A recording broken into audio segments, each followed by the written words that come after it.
the Wild, Chapter 5. The Toil of Trace and Trail. 30 days from the time it left Dawson, the saltwater mail, with Buck and his mates at the fore, arrived in Scargay. They were in a wretched state, worn out and worn down. Buck's 140 pounds had dwindled to 115. The rest of his mates, though lighter dogs, had relatively lost more weight than he. Pike, the malingerer, who in his lifetime of deceit had often successfully feigned a hurt leg, was now limping in earnest. So Lex was limping, and Dub was suffering from a wrenched shoulder blade. They were all terribly footsore. No spring or rebound was left in them. Their feet fell heavily on the trail, jarring their bodies and doubling the fatigue of a day's travel. There was nothing the matter with them except that they were dead tired.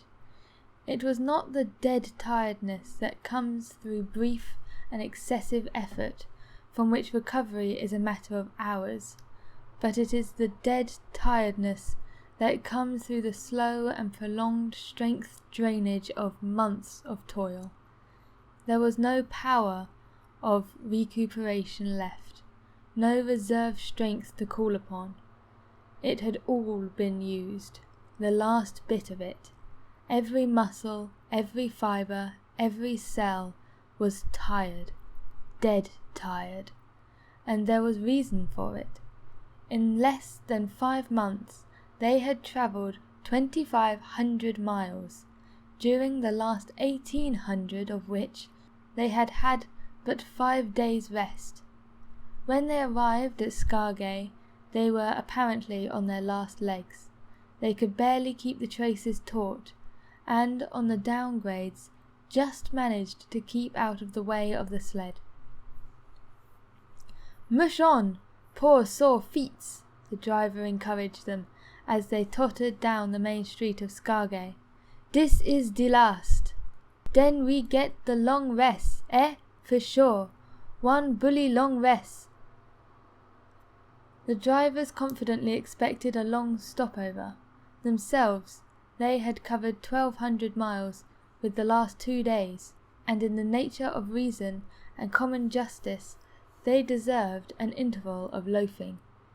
But so many men who had rushed to the Klondike, and so many were the sweethearts, wives, and kin that had not rushed in, that the congested mail was taking on alpine proportions.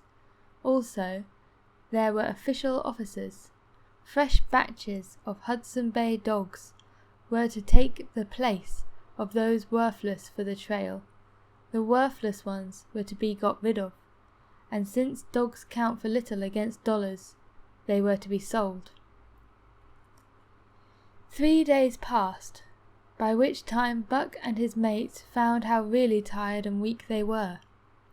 Then, on the morning of the 4th day, 2 men from the States came along and brought them, harness and all, for a song. The men addressed each other as Hal and Charles. Charles was a middle-aged, lightish-coloured man, with weak and watery eyes and a moustache that twisted fiercely and vigorously up, giving the lie to the limpy, drooping lip it concealed. Hal was a youngster of 19 or 20, with a big Colt's revolver and a hunting knife strapped about him on a belly that fairly bristled with cartridges. This belt was the most salient thing about him. It advertised his callowness, a callowness sheer and unutterable. Both men were manifestly out of place, and why such as they should venture north as part of the mystery of things that passes understanding. Buck heard the chaffering, saw the money pass between the men and the government agent, and knew that the Scotch half-breed and mail train drivers were passing out of his life on the heels of Perrault and Francois, and the others who had gone before.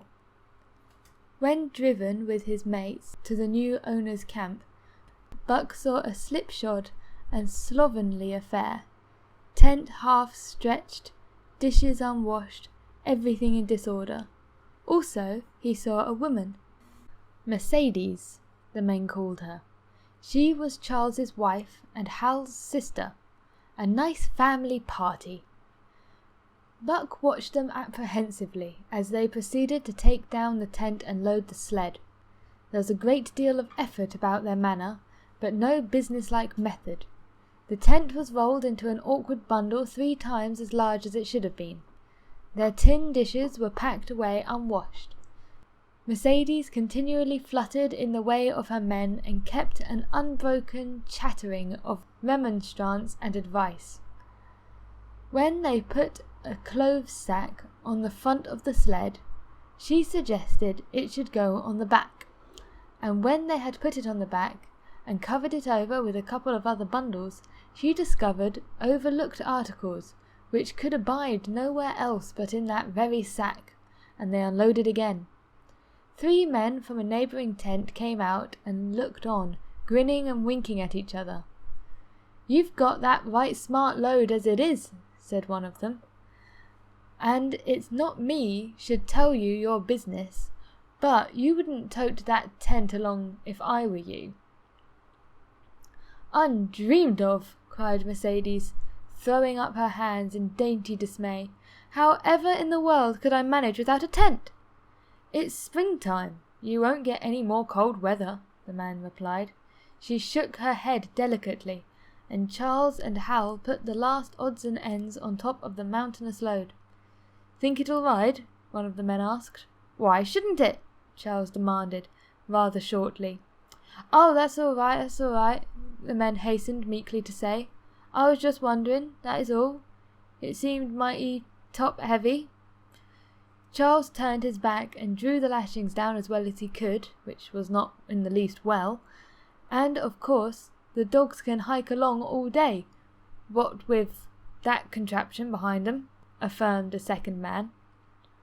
"Certainly," said Hal with freezing politeness, taking hold of the gee-pole with one hand and swinging his whip from the other. "Mush!" he shouted. "Mush on there!" The dogs sprang against the breastbands, strained for a few moments, then relaxed. They were unable to move the sled. "The lazy brutes, I'll show them!" he cried, preparing to lash out with them with the whip. But Mercedes interfered, crying, "Oh, Hal, you mustn't," as she caught hold of the whip and wrenched it from him. "The poor dears! Now you must promise you won't be harsh with them for the rest of the trip, or I won't go a step." "Precious lot you know about dogs," her brother sneered, "and I wish you'd leave me alone. They're lazy, I tell you, and you've got to whip them to get anything out of them.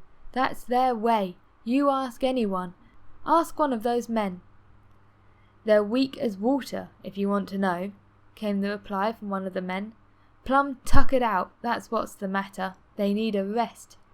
"Rest be blanked," said Hal, with his beardless lips, and Mercedes said, "Oh!" in pain and sorrow at the oath. But she was a clannish creature, and rushed at once to the defence of her brother. "Never mind that man," she said pointedly. "You're driving our dogs, and you do what you think is best with them." Again Hal's whip fell on the dogs. They threw themselves against the breastbands, dug their feet into the packed snow, got down low into it, and put forth all of their strength. The sled held as though it were an anchor. After 2 efforts they stood still, panting. The whip was whistling savagely, when once more Mercedes interfered. She dropped to her knees before Bucks with tears in her eyes and put her arm around his neck. "You poor, poor dears," she cried sympathetically. "Why don't you pull hard? Then you wouldn't have to be whipped." Buck did not like her, but he was feeling too miserable to resist her, taking it as part of the day's miserable work. One of the onlookers, who had been clenching his teeth to suppress hot speech, now spoke up. "It's not that I care a whoop what becomes of you, but for the dogs' sakes, I just want to tell you, You can help them a mighty lot by breaking out that sled. The runners are frozen fast. Throw your weight against the G-pole, right and left, and break it out." A third time the attempt was made, but this time, following the advice, Hal broke out the runners, which had been frozen to the snow. The overloaded and unwieldy sled forged ahead, Buck and his mates struggling frantically under the rain of blows. 100 yards ahead, the path turned and sloped steeply into the main street. It would have required an experienced man to keep a top-heavy sled upright, and Hal was not such a man. As they swung on, the turn of the sled went over, spilling half its loads through the loose lashings. The dogs never stopped. The lightened sled bounded on its side behind them. They were angry because of the ill treatment they had received and the unjust load. Buck was raging. He broke into a run, the team following his lead. Hal cried, "Whoa, whoa!" but they gave no heed.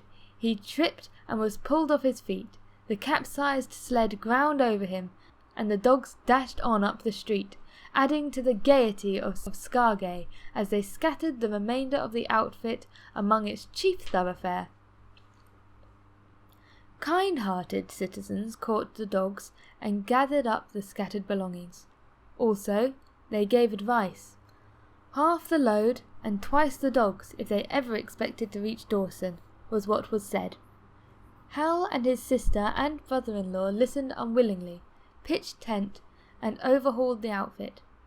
Canned goods were turned out that made men laugh, for canned goods on the long trail was a thing to dream about.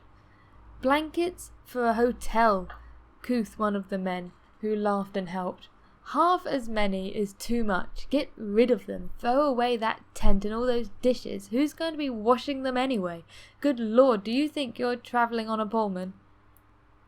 And so it went, the inexorable elimination of the superfluous. Mercedes cried when her clothes bags were dumped on the ground and article after article was thrown out. She cried in general, and she cried in particular over each discarded thing. She clasped hands about knees, rocking back and forth broken-heartedly. She averred she would not go an inch, not for a dozen Charleses. She appealed to everybody and to everything, finally wiping her eyes and proceeding to cast out even articles of apparel that were imperative necessaries. And in her zeal, when she had finished with her own, she attacked the belongings of the other men and went through them like a tornado. This accomplished, the outfit, though cut in half, was still a formidable bulk. Charles and Hal went out in the evening and bought 6 outside dogs. These added to the 6 original team, and Teak and Kuna, the huskies obtained at the Rink Rapids on the record trip, brought the team up to 14.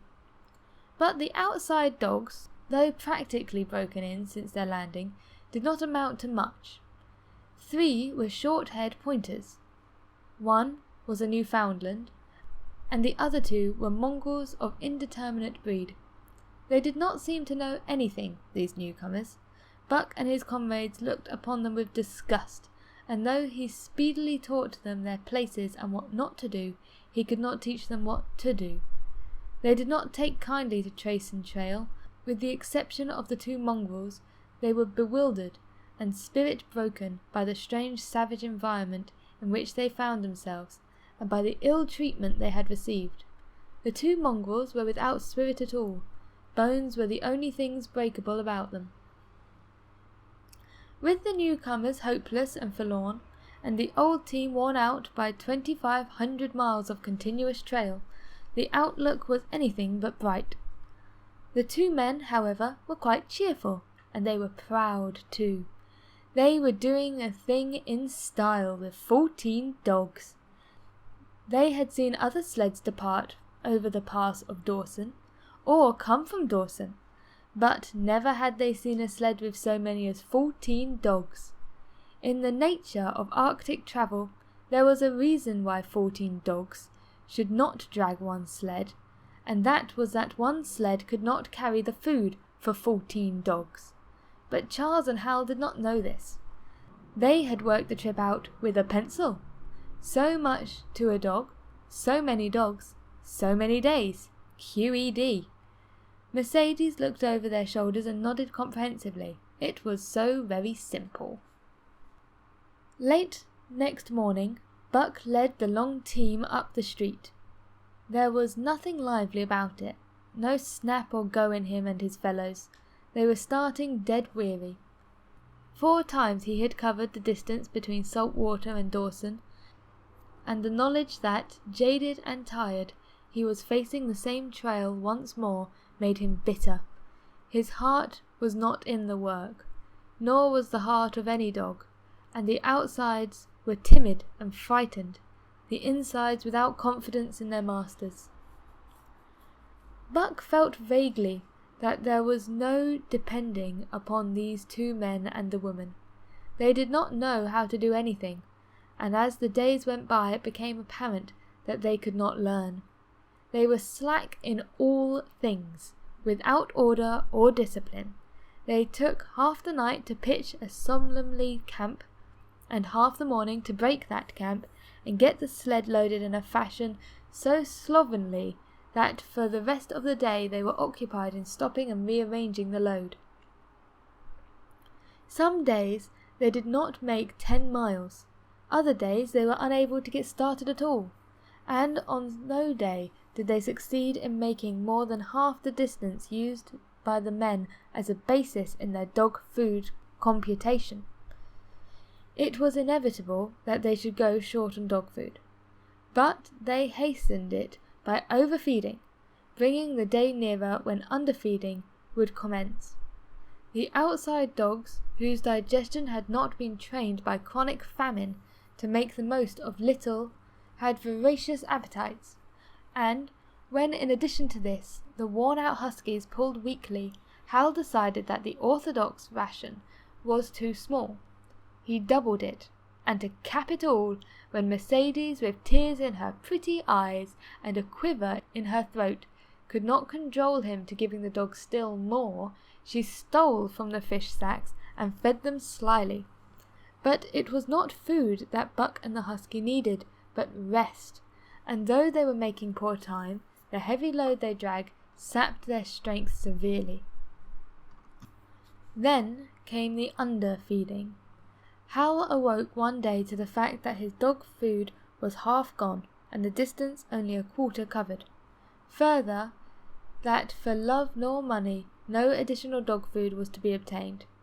So he cut down even the orthodox ration and tried to increase the day's travel. His sister and brother-in-law seconded him, but they were frustrated by their heavy outfits and their own incompetence. It was a simple matter to give the dogs less food, but it was impossible to make the dogs travel faster, while their own inability to get under way earlier in the morning prevented them from travelling longer hours. Not only did they not know how to work dogs, but they did not know how to work themselves. The first to go was Dub. Poor blundering thief that he was, always getting caught and punished, he had none the less been a faithful worker.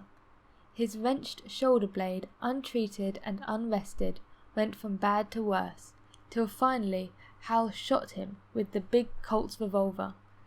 It is a saying of the country that an outside dog starves to death on the ration of a husky. So the 6 outside dogs under Buck could do no less than die on half the ration of a husky. The Newfoundland went first, followed by the 3 short-haired pointers, the 2 mongrels hanging more grittily on to life, but going in the end.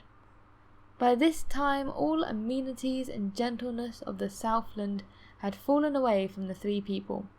Shorn of its glamour and romance, Arctic travel became to them a reality too harsh for their manhood and womanhood. Mercedes ceased weeping over the dogs, being too occupied with weeping over herself, and with quarrelling with her husband and brother. To quarrel was the one thing they were never too weary to do. Their irritability arose out of their misery, increased with it, doubled upon it, and outdistanced it. The wonderful patience of the trail which comes to men who toil hard and suffer sore, and remain sweet of speech and kindly, did not come to these two men and the woman. They had no inkling of such patience. They were stiff and in pain, their muscles ached, their bones ached, their very hearts ached, and because of this they became sharp of speech, and hard words were first on their lips in the morning and last at night. Charles and Hal wrangled whenever Mercedes gave them chance. It was the cherished belief of each he did more than his share of the work, and neither forbore to speak this belief at every opportunity. Sometimes Mercedes sided with her husband, sometimes with her brother. The result was a beautiful and unending family quarrel, starting from a dispute as to which should chop a few sticks for the fire, a dispute which concerned only Charles and Hal, presently would be lugged in the rest of the family, fathers, mothers, uncles, cousins, people thousands of miles away and some of them dead, that Hal's view on art, or the sort of society plays his mother's brother wrote, should have anything to do with chopping a few sticks of firewood past his comprehension. Nevertheless, the quarrel was as likely to tend in that direction as in the direction of Charles's political prejudices, and that Charles's sister's tale-bearing tongue should be relevant to the building of a Yukon fire was apparent only to Mercedes, who disburdened herself of copious opinions upon that topic, and incessantly upon a few other traits unpleasantly peculiar to her husband's family. In the meantime the fire remained unbuilt, the camp half-pitched, and the dogs unfed. Mercedes nursed a special grievance, the grievance of sex. She was pretty and soft and had been chivalrously treated all her days, but the present treatment by her husband and brother was everything save chivalrous. It was her custom to be helpless. They complained, upon which impeachment of what to her was her most essential sex prerogative, she made their lives unendurable. She no longer considered the dogs, and because she was sore and tired, she persisted in riding on the sled.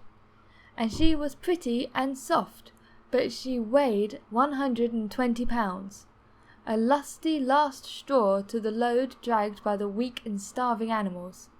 She rode for days, till they fell in the traces and stood still.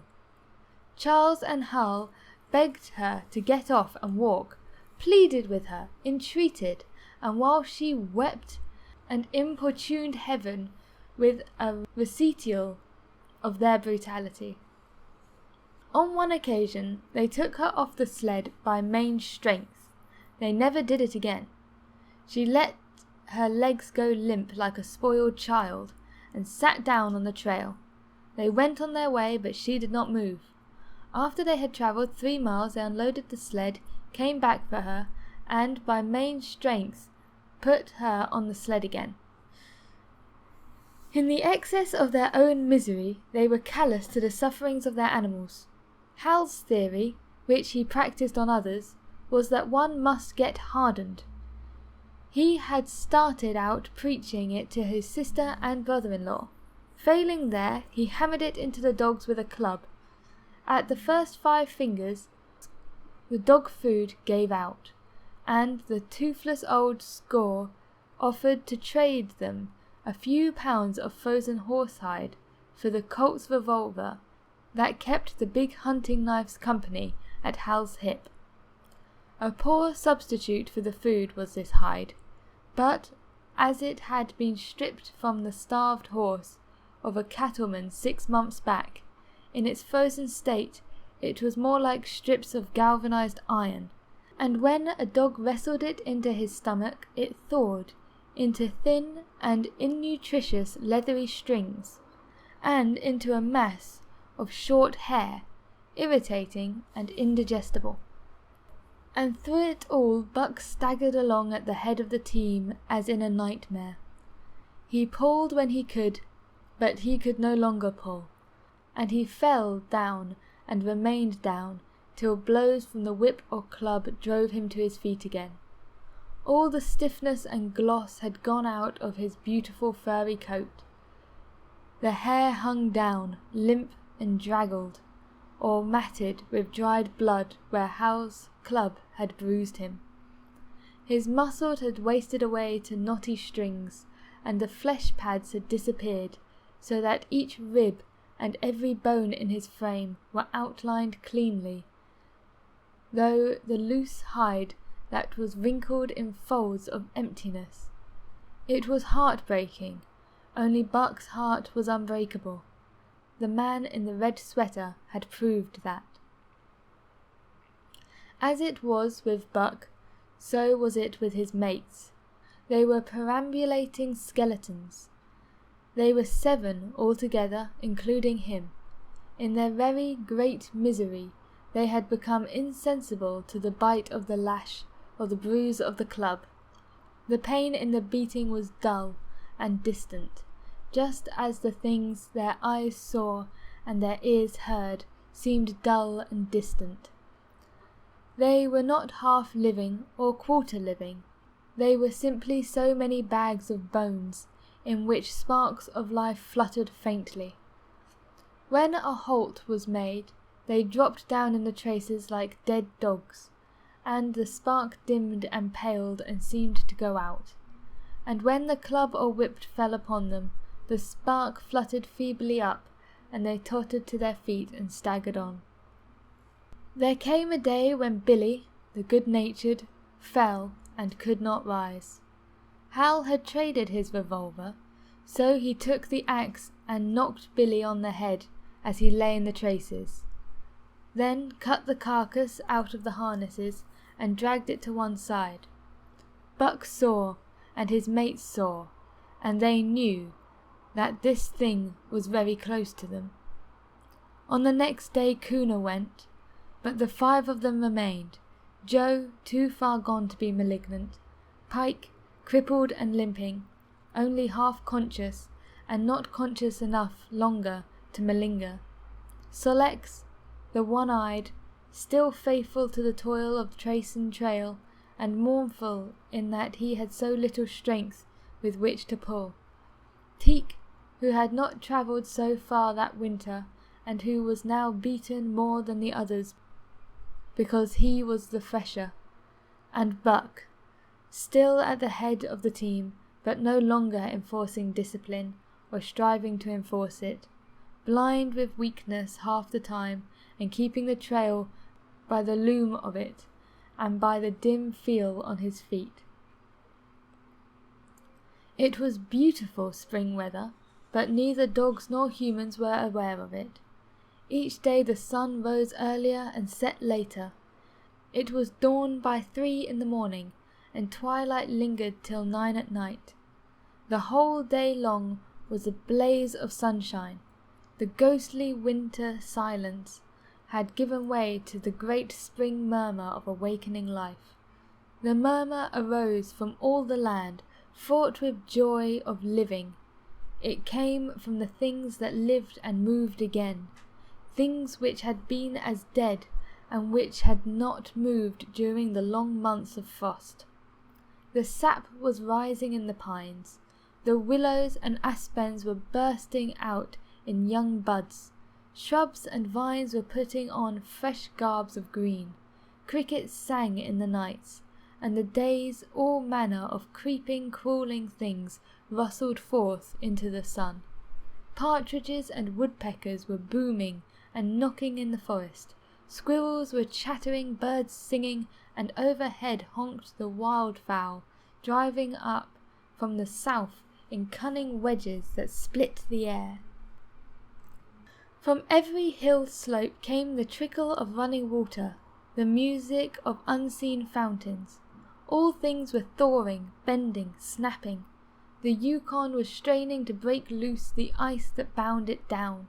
It ate away from beneath. The sun ate from above. Air holes formed. Fissures sprang and spread apart. while sections of ice fell through bodily into the river. And amid all this bursting, rending, throbbing and awakening of life, under the blazing sun and through the soft sighing breezes, like wayfarers to death, staggered the two men, the woman, and the huskies. With the dogs falling, Mercedes weeping and riding, Hal swearing innocuously, and Charles's eyes wistfully watering, they staggered into John Thornton's camp, at the mouth of the White River. When they halted, the dogs dropped down as though they had been struck dead. Mercedes dried her eyes and looked at John Thornton. Charles sat down on a log to rest. They sat down very slow and painstakingly, what of his great stiffness. Hal did the talking. John Thornton was whittling the last touches on an axe handle he had made from a stick of birch. He whittled and listened, gave monosyllabic replies, and, when it was asked, terse advice. He knew the breed, and he gave his advice in the certainty that it would not be followed. They told us up above that the bottom was dropping out of the trail, and that the best thing for us to do was to lay over, Hal said in response to Thornton's warning not to take more chances on the rotten ice. They told us we couldn't make White River, and here we are. This last with a sneering ring of triumph in it. And they told you true, John Thornton answered. The bottom's likely to drop out at any moment.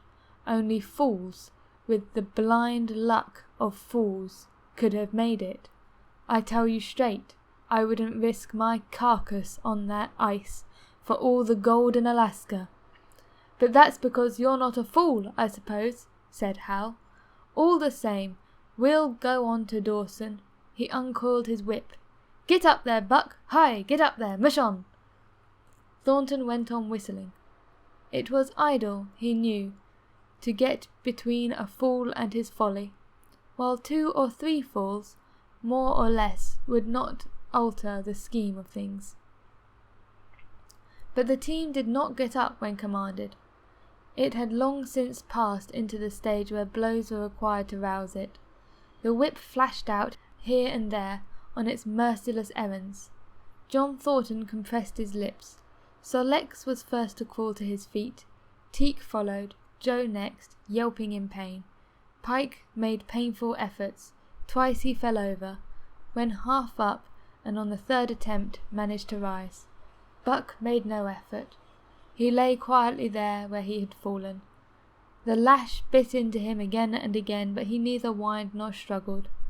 Several times Thornton started, as though to speak, but changed his mind. A moisture came to his eyes, and as the whipping continued, he rose and walked irresolutely up and down. This was the first time Buck had failed, in itself a sufficient reason to drive Hal into rage. He exchanged his whip for the customary club. Buck refused to move under the rain of heavier blows which now fell upon him. Like his mates, he was barely able to get up, but, unlike them, he had made up his mind not to get up. He had a vague feeling of impending doom. This had been strong upon him when he pulled into the bank, and it had not departed from him. What on the thin and rotten ice he had felt under his feet all day, it seemed that he sensed a disaster close at hand. Out there, ahead on the ice, where his master was trying to drive him, he refused to stir. So greatly had he suffered, and so far gone was he, that the blows did not hurt much, and as they continued to fall upon him, the spark of life within flickered and went down. It was nearly out. He felt strangely numb, as though from a great distance he was aware that he was being beaten. The last sensations of pain left him. He no longer felt anything, though very faintly he could hear the impact of the club upon his body. But it was no longer his body. It seemed so far away. and then, suddenly, without warning, uttered a cry that was inarticulatable, and more like the cry of an animal. John Thornton sprang upon the man who wielded the club. Hal was hurled backwards as though struck by a falling tree. Mercedes screamed. Charles looked on wistfully, wiped his watery eyes, but did not get up because of his stiffness. John Thornton stood over Buck, struggling to control himself, too convulsed with rage to speak. "If you strike that dog again, I'll kill you," he at last managed to say in a choking voice. "It's my dog," Hal replied, wiping the blood from his mouth as he came back. "Get out of my way or I'll fix you. I'm going to Dawson." Thornton stood between him and Buck, and evinced no intention of getting out of the way. Hal drew his long hunting knife. Mercedes screamed, cried, laughed, and manifested a chaotic abandonment of hysteria. Thornton rapped Hal's knuckles with the axe handle, knocking the knife to the ground. He rapped his knuckles again as he tried to pick it up. Then he stooped, picking it up himself, and with 2 strokes cut Buck's traces. Hal had no fight left in him. Besides, his hands were full of his sister, or his arms rather, while Buck was too near dead to be of further use in hauling the sled. A few minutes later they pulled out of the bank and down the river. Buck heard them go and raised his head to see. Pike was leading, Sol-leks at the wheel, and between were Joe and Teak. They were limping and staggering. Mercedes was riding the loaded sled, Hal guided at the gee-pole, and Charles stumbled along the rear. As Buck watched, Thornton knelt beside him and with rough, kindly hands searched for broken bones. By the time his search had disclosed nothing more than many bruises and a state of terrible starvation, the sled was a 1/4 mile away. Dog and man watched it crawling over the ice. Suddenly they saw its back end drop down into a rut, and the gee-pole, with Hal clinging to it, jerked in the air. Mercedes' scream came to their ears. They saw Charles turn and make 1 step to turn back, and then the whole section of ice give way, and the dogs and human disappear. A yawning hole was all that was left to be seen. The bottom had dropped out of the trail. John Thornton and Buck looked at each other. "You poor devil," said John Thornton, and Buck licked his hand.